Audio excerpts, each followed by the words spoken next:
Hi guys, so this week we're going over water and acids and bases, and this video has been attached to the quiz you're supposed to take with this, and I'm literally walking you through the answers. You can have this video open while you're answering the questions to your quiz. I'm going to cover all this stuff with a few tricks and labs.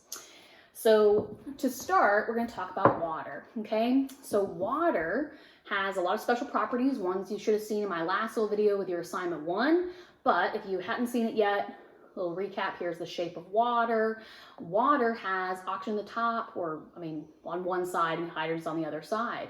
Now, because of this irregular shape that water takes, it ends up having a uneven distribution of charge, meaning that there ends up being a more negative charge on the side of the oxygen and a more positive charge on the side of the hydrogens. Having this unequal distribution of charge makes it have a positive and a negative pole, making it a polar molecule. So polar molecules are molecules that have a positive end and a negative end. Now, why that makes water special and other polar molecules as well is that they attract to themselves. So they have a lot of special properties in the fact that they attract to themselves. It also has hydrogen bonding, which makes it even have a stronger attraction to itself than some other polar molecules might have. Being that it's polar and has hydrogen bonding, it is really, really attracted to itself.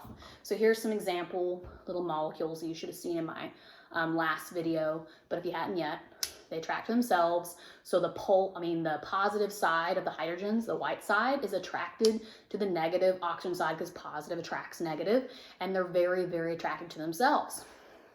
Now, what that affects, which I'm about to kind of show you in a little trick here, is how water has that strong surface tension, so little buggies can walk across it, its cohesion properties, so it attracts to itself, and the water can climb up really tall trees and make it to the leaves at the top of the tree. All those attractive properties that water has. Now, I'm going to show you this little trick here. So you can see there's water in here, okay? This is a bottle, this is a glass bottle, and I have super glued chicken wire to the top. So this is chicken wire, if you've ever seen it. It's like a wire mesh, so it has holes in it. There's holes all in it. Get a little closer, okay? So there's holes all in that mesh, and I've super glued it to the top of this bottle, okay? So Max, will you hold my bucket, please? Bucket. Thank you. Now closer to me, right in the middle. Thank you. Okay, so here's my little trick. So I have my water. 3, 2, 1. Okay. Wait, what? So it did spill a little bit in the beginning, as you can see, but now I'm not even carrying it with the bucket. I'm gonna bring it closer to y'all. Here we go. So you can see the water is not coming out. So this is my little magic trick that I tend to show. Okay. Now it is not a perfect thing. It's not like completely sealed. You saw it. It had holes. So if I turn it, it will definitely come out. But as long as I keep it steady, that really strong hydrogen bonding of the polar molecule of water will make it not want to come out. It doesn't want to come out. It wants to stay with all its other water molecule buddies because they're so attracted to each other. But again, with some force, yes, it comes out. Okay, so that's my little magic trick that you have a question about in your assignment. Or in your quiz. Okay, next one is over acids and bases. Okay, so I'm going to pull out my anionic and covalent compounds. This is an ionic compound. It's just salt water. Okay, so salt is an ionic compound, and I've mixed it in with water. This is sugar. Okay, so sugar. Oh goodness, I just spilled. Got to clean that up in a second. So sugar is a covalent molecule or molecular molecule, and I mix it with water as well. This is just regular water, okay? Then why is it green? I'll tell you why it's green in a second. This is an acid. It's HCl, so hydrochloric acid. And this is my base. It's kind of hard to read these because I colored them. They're NaOH, so that's sodium hydroxide is my base. Now, why are they these colors? What I put inside them is universal indicator. I poured universal indicator inside each of these containers so you can see the difference. What universal indicator does is it tells me pH, and that's what you're supposed to be learning about pH of acids and bases, properties of them. This is my pH chart for universal indicator. So you can see that green one down here is a 7. So these right here are right in the middle of the pH scale. 0 to 14, so 7's in the middle, so these are all neutral. Water is generally a neutral compound. It might be a little basic or a little acidic based on this different stuff they put in your tap water, but it should be neutral. Acids, so we get a little closer, see that red? This is actually a pretty strong acid, hydrochloric acid. I have diluted it quite a bit so it's safe for us to mess with, but, well, not safe, it's still irritating, but safe enough that I can do this demo. And then right here, this darker purpley blue, it's also very basic, so sodium hydroxide. So I have some strong acid and a strong base. Okay, now what am I gonna do with them? I'll show you in a second. This is going to be very helpful for you in your quiz. So I'm gonna read you through this. This will answer many, many things, and I'll hold it back up again at the end just in case you miss some. So again, here's my pH scale. 7 is neutral. Going down the scale, so getting closer to 0, you're getting more and more acidic. If I go up from 7, so closer to 14, I'm getting more and more basic. Now, if a compound is acidic, they have H plus ions in them. That means they have a charge, a positive charge. They have floating around H plus ions, and the more they have, the more acidic they are. For a base, they have OH negative ions. So that's a negative charge, and the more OH ions they have, the more basic the compound or the mixture gets. Some properties of acids and bases. Acids taste sour. So an example, orange juice is slightly acidic, and it has that slightly sour taste. So acids tend to taste sour. Bitter is what bases would taste like. So like bitter, like if you've ever had soap in your mouth and it has that bitter taste, bases are bitter, or they should taste bitter. If I had phenolphthalein, I would show this to you. I only have universal indicator, but phenolphthalein is something you can drop inside acids and bases, or really anything, any kind of liquid, and if they turn pink, it's acidic. If it stays clear, then it's a base. Can't read this one backwards. Litmus paper. So I didn't have any litmus paper here, but if I had litmus paper strips, you would dip it in. If it turned red, it's telling you it's an acid. If it turned blue, it's telling you it's a base. This one says it reacts with metals. Yes, so it reacts with metals. If I put an acid onto like a little strip of metal, it would start to bubble and fizz. And it reacts with metals. So that's something that's true about acids. For bases, they feel slippery. So like all the things we're talking about, soaps, and then so I'm listing them. So we have soap, toothpaste, and then the one I'm using today is NaOH. Types of acids, coffee. Forgot the other one I put on here. Oh, orange juice, which I already said, and HCl. So HCl is the one I'm using. Okay, so I might show you that again at the end so you can like pause and use those answers.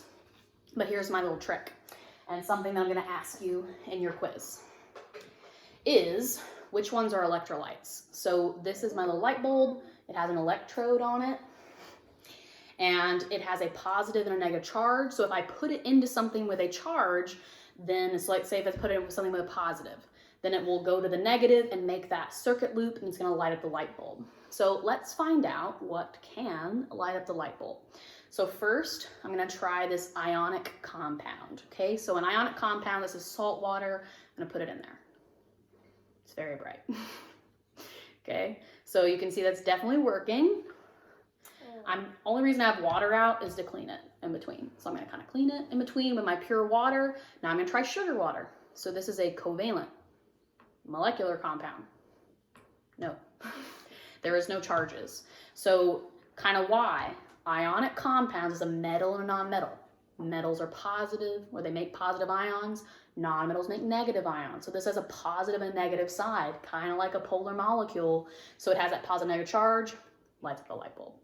A covalent molecule that is not polar has no uneven distributed charge. It's all non-metal, so they're all the same charge and they're all sharing electrons. So it is not creating that charge.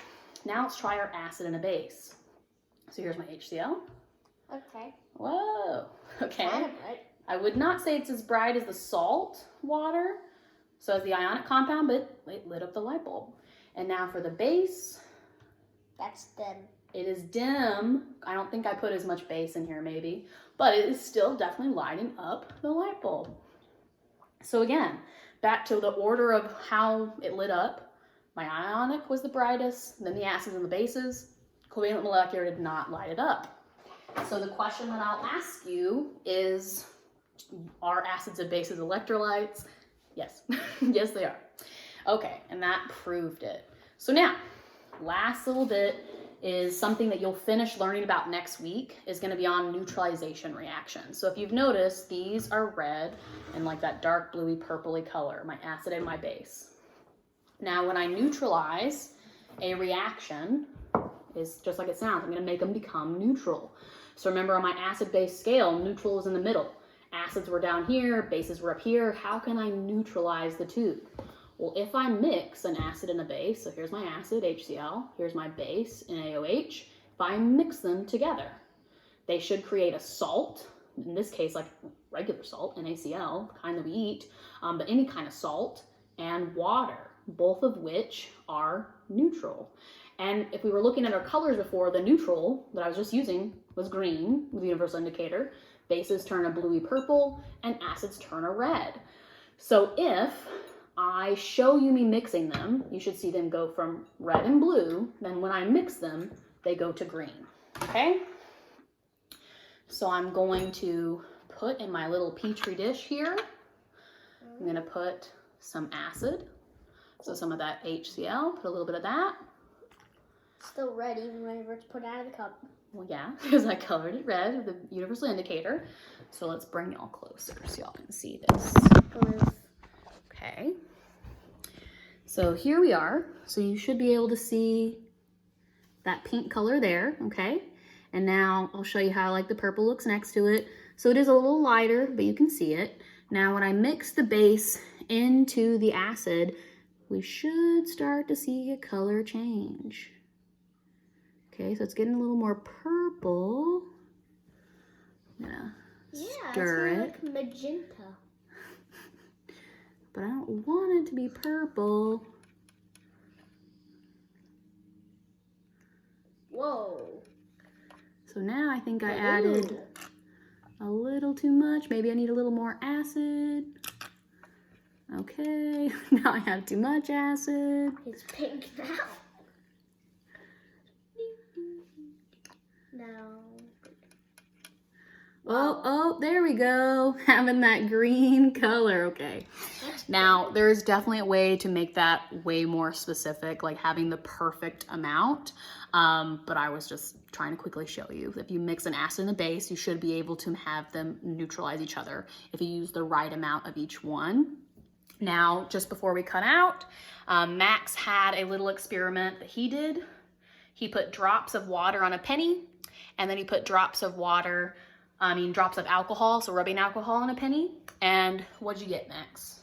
What was your number on the alcohol drops? 21. Okay, what'd you get on the penny? 30. With water. Okay, so the penny one with water, you can see it bubbling up. We left that one, we did it again so you could see the little bubble up. Has that surface tension, that cohesion. The really water molecules are sticking together because they're so attracted to themselves because they're polar and they have hydrogen bonding. So it's bubbling up like that, and water could do it better than alcohol, even though alcohol is actually attracted to itself as well to some degree. All right, use those for your quiz grade and you'll have a good week.